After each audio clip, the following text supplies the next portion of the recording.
لیشہدوا منافع لہم، تاکہ یہ آئیں حاضر ہوں ان جگہوں پر کہ جو ان کے لیے منفعت کی جگہیں ہیں، وَيَذْكُرُوا اسْمَ اللَّهِ فِي أَيَّامٍ مَعْلُومَاتٍ، اور اللہ کا نام لے معین دنوں کے اندر، یعنی قربانیاں دیں معین دنوں میں۔ 10ویں ذی الحجہ کی قربانی کا دن ہے، اس کے بعد جو ہے 11ویں کو بھی ہو سکتی ہے، 12ویں کو بھی ہو سکتی ہے، یا ایام معلومات ہیں۔ عَلَىٰ مَا رَزَقَهُم مِّن بَهِیمَةِ الْأَنْعَامِ، تو اللہ کا نام لیں ذبح کرتے ہوئے، اللہ کا نام لیں ان پر کہ جو ہم نے انہیں یہ چوپائے عطا کیے ہیں، مویشی دیے ہیں۔ فَكُلُوا مِنْهَا، تو ان کو ذبح کر کے ان کی قربانی دے کر اس میں سے خود بھی کھاؤ۔ وَأَطْعِمُوا الْبَائِسَ الْفَقِيرَ، اور جو برے حال میں ہو، فقیر محتاج جو بہت ہی خستہ حال ہے، اس کو بھی کھلاؤ۔ ثُمَّ لْيَقْضُوا تَفَثَّهُمْ، پھر یہ کرنے کے بعد پھر اپنے میل کچیل دور کرو، پھر احرام کھولنا ہوتا ہے، پھر یہ کہ وہ رنحت رمی ہوتی ہے، نہر ہوتا ہے، حلق ہوتا ہے، اور پھر طواف۔ یہ الفاظ جو ہیں یہ 10ویں تاریخ کے ہیں، 4 افعال، رمی اور نہر، پھر جا کر قربانی دینا، پھر یہ کہ حلق کر کے اور پھر یہ احرام کھل گیا، اب نہاؤ دھو میل کچیل جو بھی احرام کی وجہ سے صاف کرو، اچھے کپڑے پہنو، اور پھر جاؤ اور طواف کرو، طواف زیارہ۔ ثم ليقضوا تفثهم، پھر چاہیے کہ وہ دور کریں اپنے میل کچیل، ولیوفوا نذورهم، اور جو بھی نذریں مانگی ہوئی ہوں ان کو پورا کریں، ولیطوفوا بالبیت العتیق، اور اب جا کر اس قدیم گھر کا طواف کریں۔ ذالک، یہ سن چکے، ومن يعظم حرمات اللہ فهو خیر له عند ربہ، اور جو کوئی اللہ تعالیٰ کی حرمتوں کی تعظیم کرے،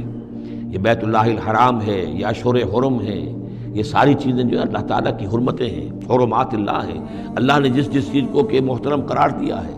سورہ مائدہ میں ہم پڑھ چکے ہیں، وہ جانور کے جو ہدی کے جانور ہیں وہ بھی محترم ہیں، جن کے گھروں میں گردنوں میں پٹے ڈال دیے گئے ہیں، معلوم ہے کہ یہ ہدیم بالغ الکعبہ جانے والے ہیں، وہ بھی محترم ہیں۔ عام مین البیت الحرام جو ہیں، جو لوگ حاجی جا رہے ہیں، ان کی بھی حرمت ہے۔ تو جو بھی من یعظم حرمات اللہ ہے، جو کوئی بھی اللہ تعالیٰ کی حرام کی ہوئی شے، محترم ٹھہرائی ہوئی چیزوں کی تعظیم کرے گا، فہو خیر لہ عند ربہ، تو وہ اسی کے لیے بہتر ہوگا، اس کا اجر و ثواب اسے ملے گا اپنے رب کے پاس۔ وَأُحِلَّتْ لَكُمُ الْأَنْعَامُ إِلَّا مَا يُتْلَىٰ عَلَيْكُمْ، اور حلال کر دیے گئے تمہارے لیے سارے چوپائے سوائے اس کے جو تم کو سنا دیا گیا ہے، یعنی یہ کہ خنزیر کا معاملہ ہے، اس کو حرام کر دیا گیا ہے، باقی بکری ہے، بھیڑ ہے، گائے ہے، بیل ہے، اونٹ ہے، ان سب کو اللہ کی راہ میں تو اس کی قربانی ہو سکتی ہے۔ فَاجْتَنِبُوا الرِّجْسَ مِنَ الْأَوْثَانِ، تو پھر تم بچو، ان بتوں کی گندگی سے بچو۔ یہ ہے اصل میں بچنا جو ہے وہ سب سے پہلے شرک، اور وہاں پر سب سے بڑا شرک جو ہے وہ بت پرستی کا ہو رہا تھا۔ وَاجْتَنِبُوا قَوْلَ الزُّورِ، اسی طریقے سے جھوٹ کہنے سے، جھوٹ بات سے بھی بچو۔ حنفاء للہ، یکسو ہو جاؤ اللہ کی طرف، یکسو اسی کے بندے بن جاؤ، غیر مشرکین بہ، اس حال میں کہ اس کے ساتھ کسی بھی اعتبار سے شرک نہ ہو، کسی پہلو سے، کسی اعتبار سے، ذات میں، صفات میں، حقوق میں، اختیارات میں، کہیں بھی کوئی شرک کا شائبہ نہ آنے پائے۔ ومن یشرک باللہ، اور جو کوئی اللہ کے ساتھ شرک کرے گا، فکأنما خر من السماء، تو وہ تو ایسے ہے جیسے وہ رسی کٹ گئی اور اب وہ زمین کے اوپر گر پڑا، زمین کی طرف جا رہا ہے آسمان سے۔ کوئی شخص ہے جو آسمان سے کسی بلند چیز سے کسی رسی کے ساتھ لٹکا ہوا ہے، وہاں سے گر گیا یا رسی کٹ گئی، اب جو گر رہا ہے فَكَأَنَّمَا خَرَّ مِنَ السَّمَاءِ فَتَخْطَفُهُ الطَّيْرُ، اب یا تو یہ کہ وہ جو پرندے ہیں وہ اسے اچک کر لے جائیں، کوئی باز آئے اور پکڑ کر لے جائے، کوئی اور ہو، جو بھی یہ بڑے بڑے جانور ہوتے ہیں کہ جو شکار کرتے ہیں پرندوں کا، تخطفہ الطیر، پرندے اس کو اڑا کر لے جائیں، اور تہوی بہ الریح، یا یہ کہ پھر ہوا ان کو لے جا کر گرائے فی مکان صحیح، کسی دور کی جگہ میں کوئی ہوا جو ہے جھونکا اس کو لے جائے اور کسی کھائی میں جا کر گرا دے۔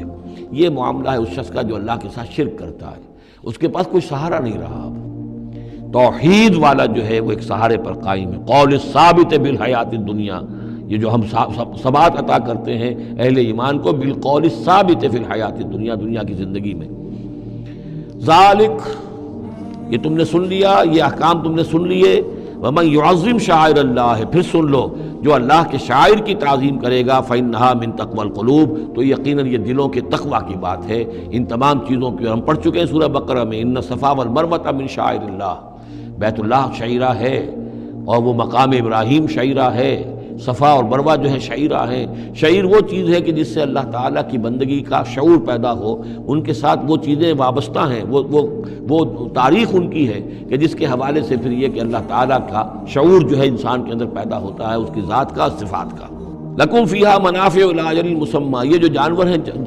اس کی قربانی کے تمہارے لیے ان میں نفع ہے ایک اجل مسمی تک، یعنی یہ نہیں ہے کہ قربانی کا جانور ہے تو اس کے اوپر سواری نہیں کر سکتے، سواری کر سکتے ہو۔ قربانی کا جانور ہے تو اس کا دودھ پی سکتے ہو، اگر وہ گائے ہے درمیان میں اگر کوئی دودھ ہے یا بکری ہے لے کے جا رہے ہو تو اس کا دودھ پی سکتے ہو۔ منافع الی اجل مسمی، ایک وقت معین تک کے لیے، ثم محلھا الی بیت العتیق، پھر ان کا جو اصل مقام ہے جہاں انہیں لے جا کر پیش کر دینا ہے وہ ہے بیت العتیق، یعنی اللہ کا گھر۔ اللہ کا گھر کا جو منہر ہے پھر اس کو وسیع کر کے، اور منا کی وادی میں ایک بہت بڑی جگہ ہے، ورنہ اس سے پہلے جو ہے یہ مروہ کی جو پہاڑی ہے، صفا اور مروہ کے پاس جو ہے یہ قربان گاہ تھی۔ مروہ ہی سے وہ وادی شروع ہو جاتی ہے کہ جس پر کچھ آگے چل کر وہ منا کا پورا آتا ہے، اب یہ منہر جو ہے وہ ادھر ایکسٹینڈ کر دیا گیا ہے۔ وَلِكُلِّ أُمَّةٍ جَعَلْنَا مَنسَكًا، اور ہم نے ہر امت کے لیے ایک قربانی کا نظام مقرر کیا، لِيَذْكُرُوا اسْمَ اللَّهِ عَلَىٰ مَا رَزَقَهُم مِّن بَهِيمَةِ الْأَنْعَامِ، تاکہ وہ اللہ کا نام لیا کریں ان مویشیوں پر کہ جو ہم نے انہیں عطا فرمائے ہیں۔ فَإِلَٰهُكُمْ إِلَٰهٌ وَاحِدٌ، تو جان لو تمہارا الہ ایک ہی اللہ ہے، واحد۔ فَلَهُ أَسْلِمُوا، اس کے سامنے سر تسلیم خم کرو، اس کی اطاعت قبول کرو، یعنی ایسا نہ ہو کہ بس قربانی تو ہو رہی ہے باقی سب حرام خوریاں ہو رہی ہیں، 10-10 ہزار 20-20 ہزار کا جانور لے کر اور اس کے فوٹو کھنچوا کر اخبارات میں شائع کیے جا رہے ہیں، ہے سارا حرام خوری کا نتیجہ۔ یہ تو کوئی قربانی نہیں ہے، یہ اللہ تعالیٰ کے ہاں قبول نہیں ہے، چاہے وہ 1 لاکھ کا جانور ہو لیکن ہو اسلام کے ساتھ۔ فَلَهُ أَسْلِمُوا، اس کی اطاعت تو قبول کرو، اس کے حلال اور حرام کے پابند تو ہو، اس کے حرام کردہ چیزوں سے منہ نہ مارو۔ وبشر المخبتین، اور اے نبی بشارت دے دیجئے مخبتین کو، اخبات کہتے ہیں جو اپنے آپ کو پست کر لیں اللہ کے سامنے، تواضع اور عاجزی اختیار کرنے والے۔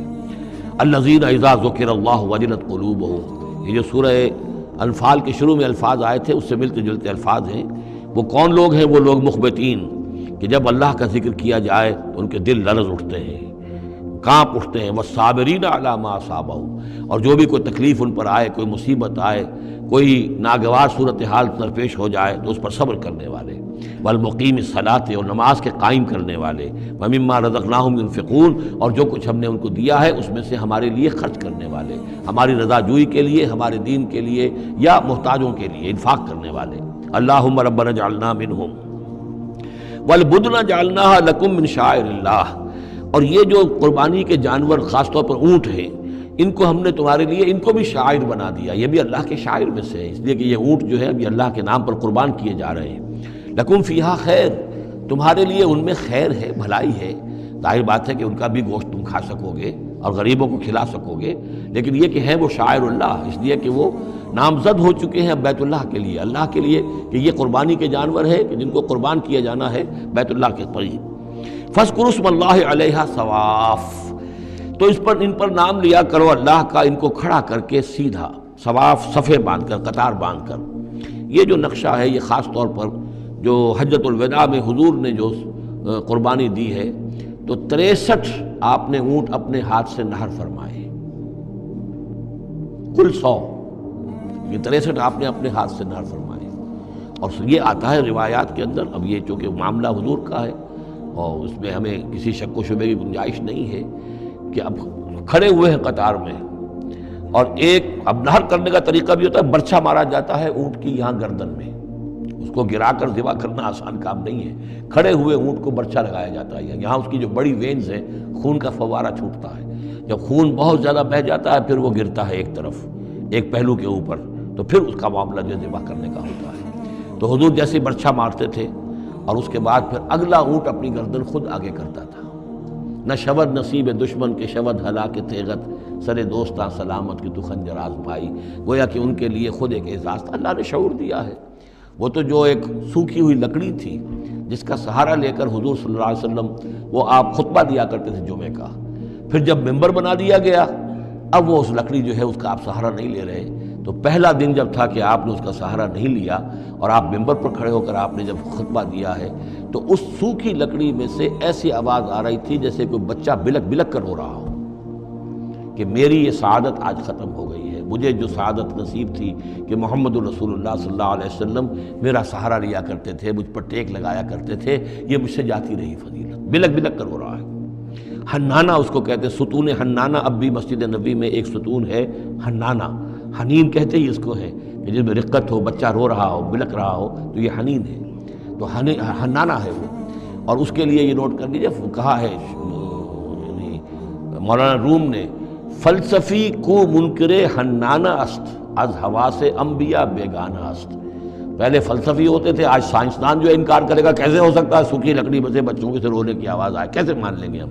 سر سید کیسے مانیں گے اس کو؟ نہیں مانیں گے کبھی بھی۔ تو فلسفی یا سائنسدان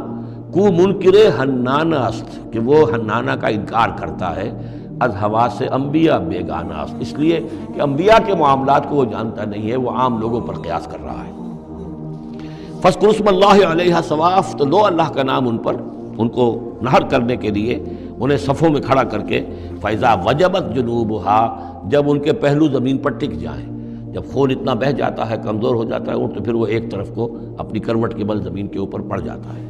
فَكُلُوا مِنْهَا، تو اب کھاؤ اس میں سے اس کے گوشت کو، وَأَطْعِمُوا الْقَانِعَ وَالْمُعْتَرَ، اور کھلاؤ اس کو بھی جو قناعت کے ساتھ بیٹھا ہوا ہے، مانگتا نہیں پھر رہا ہے، سائل نہیں ہے، اس کے پاس کچھ نہیں ہے لیکن وہ مانگتا نہیں پھرتا، قانع، اور معتر جو بے قرار ہو گیا ہے، آتا ہے، سوال کر رہا ہے، مانگ رہا ہے، گوشت مانگ رہا ہے، اس کو بھی دو، اس کو بھی دو۔